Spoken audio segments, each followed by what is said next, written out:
Hey guys, Midnight here. Today it's my turn to reveal some cards.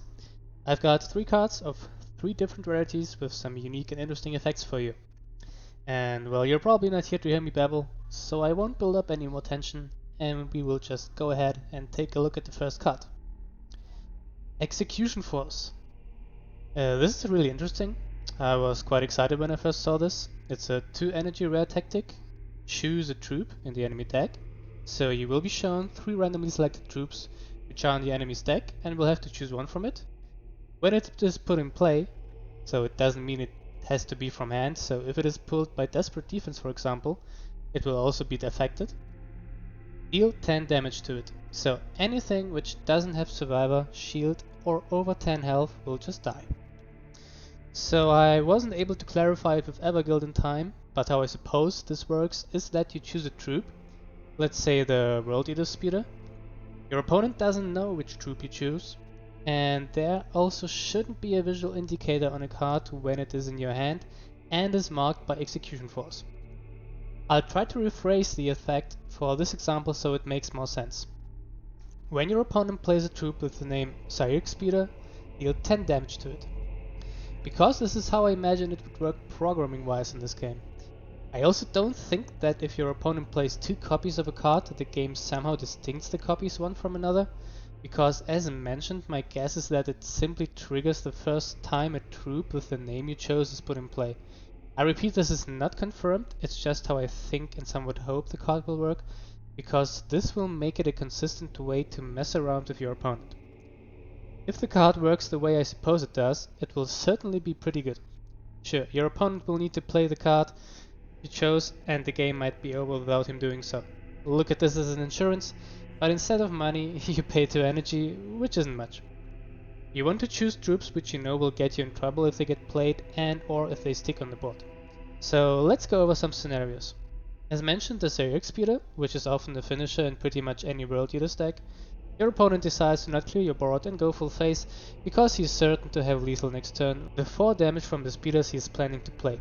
But nope, you played Execution Force earlier, messed up his plans, when this card just won you the game because the calculations of your opponent got screwed up by this card. Then we have Alpha Legion and the popular Serpent Squad Escape Vent combo. If they play it on curve, you messed up a 5 energy turn for your opponent for only 2 energy and also got rid of one of their win conditions. Pretty good tempo, right? Then you play against Dark Angels and know that if your opponent places Raphael on curve, you won't be able to respond effectively, and from there on your opponent will snowball by using Raphael's ability. Execution Force prevents that. Sanguinary God, Deathwing Companions, Ancient Marcellus, all gone. See ya. So I could go over even more scenarios, but I think you got the idea. I think this card is great if it works the way I think it does, and I'd say it will find its place as an at least one-off in almost every deck, and I say this without knowing most of the agent's card pool yet. I also don't think it's broken and will shut down certain decks by itself because the choice is, as mentioned, random, which takes away some of the consistency of the effect. So, that was a great start, wasn't it? Off to the next one, another tactic. New Loyalty. 1 energy epic tactic, again with choose a troop in the enemy deck. So you will see 3 randomly selected troops from the enemy's deck and will have to choose one. Create a copy of it in your hand. So, 1 energy card which replaces itself when played gets already labeled as playable in my book. At the time I'm making this video I didn't see any warlords for the agents yet, but where I see this being good is on a high initiative warlord, simply because you are more likely to go first and thus you will be able to play your opponent's stuff before he does. For example, if you are up against Karn and manage to copy his Wraith, I hope this is the right pronunciation, and play him before Karn does, then you will certainly have a good time, or something like an Astral from the Dark Angels, Stellar Aethan to kill their Stellar Aethan. Other than that, this is basically a more precise Jubik Starsight without a body, which makes this worse than Jubik in my opinion, but well, Jubik is legendary. This is also matchup dependent. If you're playing against a Knight, this is likely to be completely useless, for example. Unless you get your hands on Dracovac, simply because most Knight troops synergize with Plasma and weapons which you don't use. So yeah, this is random, matchup dependent, but pretty good if you go first, because, well, we have narrowed Kareen and we probably all know how annoying it is to deal with your own stuff if it is played before you were able to play it. So all of this makes it playable, but the fact that it's so situational and random, and you have better options for effects like these, like Jubek for example, make this card look for me like a fun gimmick to include if you want to fix the curve of your deck and have more stuff to play early on, but I don't see it being played much competitively except on a high initiative warlord, maybe. Alright, and at last but not least I got a legendary treat for you guys, a low cost troop to be more precise. Mishan. Mishan herself, the infamous Calidus assassin, the only known mortal who was able to kill a Primarch. I won't say more here, in case you don't want to be spoiled or something, but don't worry, this card is some next level shit. So, she is a 2 energy 2/4 infantry, which is already great in terms of stats. Usually stats like these are attached to 3 drops, but there's more. She gains stealth on rally, so she is only stealthed when played from hand. Stealth is always neat, but why this weird condition? Why not just stealth? You will see why in just a second. So we probably all know the Calidus Assassin Warlord. Her whole gimmick is that she can shapeshift into other humanoid warlords, even non-collectible ones. Well, Mishan takes this to a whole new level. Check this out. For 1 energy, you choose a troop from the enemy stack, so same principle as with the other 2 cards, you are shown the choice of 3 random cards, and then she transforms into it. It doesn't even have to be humanoid. My girl Mishan can cosplay as a tank, a titan, a greater demon, or even as a goddamn wall or a castle. I swear, the OG Calidus Assassin is just in awe at these disguising skills. For real, I find it hilarious that she can transform into a building. It's all not that bad though. If the troop she transformed into is then attacked and survives the attack, it becomes Mishan again. Without stealth, but also on damage. That's probably why she only has stealth on rally. The 1/1 dude you summon from the Imperial Army counterattack is basically enough to break the disguise, no matter how big the troop is. So, first of all, if the troop she transformed into is jammed, it also won't transform back into Mishan when it's attacked. So, just a little unlikely but still possible scenario. Turn 1, play Mishan.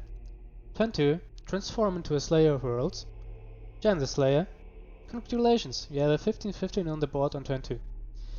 As I see this, the troops she transforms into can't act on the turn they come into play, unless they have flank or fast. But imagine getting out a Sanguinary Guard, Hunting Eagles, or even a Raven out on like turn 2 or 3. That's just insane. This time I'm really happy that the choice is random, because if this card would be consistent it would be completely broken. Even if you manage to only transform her into something of medium cost, let's just say you play against Word Bearers and you transform her into a Possessed Marine. It will be a 5/6 with Cleave 2 on turn 2. Think about this fact alone. Okay, you say, well, where's the deal? I'm just attack into it and it's gone. I'm done, right? Well, yes, you cancelled the transformation, but if you used your Warlord for the attack, you took 5 damage to the face in this particular scenario. Or maybe you played Dagotal Bikes, you used a cheap flanker, which is the most effective counter strategy here, but Mishan herself is still on the board, and you will need to deal with her as well, not only her transformation, because you can be certain that on my next turn I will use her ability again, and maybe this time I will get something bigger and you just wasted your flanker for nothing. Damage from tactics or abilities doesn't force her to transform back, so only lethal damage or hard removal will help here. But you force your opponent to use his hard removal or high damage tactic on a 2 energy trope. Just think about how insane this is and how much value this lovely lady can accumulate. If you manage to transform Mishan early game into something which is worth at least like 5 energy, your opponent will have to use multiple actions and or multiple cards to get rid of her completely. Or use cards of much higher cost than Mishan herself to do so. Since this is random, you can just get a choice of a bunch of 2 and 3 drops, but thank God it is like that, because I am already dreading to play against this. Maybe I am exaggerating a bit here, but I think she is a real threat against many deck archetypes, especially Desperate Defense, because those decks usually run only high cost troops. She can win games by herself, rarely, but I think she can, and just keep in mind that we are still talking about a 2 energy card here.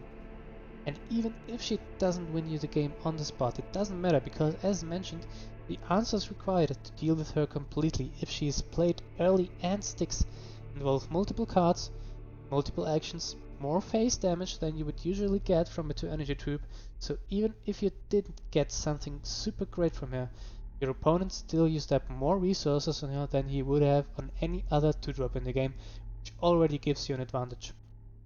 As I said, maybe I'm a bit exaggerating, maybe I'm a bit too hyped and this card turns out to be not as great as I think it is right now, but for now I say this card is insane value, it will be a staple in most agent stacks, and I am quite certain that I will think twice before playing a high curve troop deck if there will be a lot of agents in the meta. Alright, that's it for my reveals. I hope you enjoyed. I think we saw some really good stuff today. Also feel free to check out my channel, I am uploading deck and event guides regularly and also take community requests for deck builds, and I will obviously cover the upcoming release event of the agents. I hope to see you then, and even if not, I am quite certain that one day we will face each other on the battlefield. Until then, midnight out.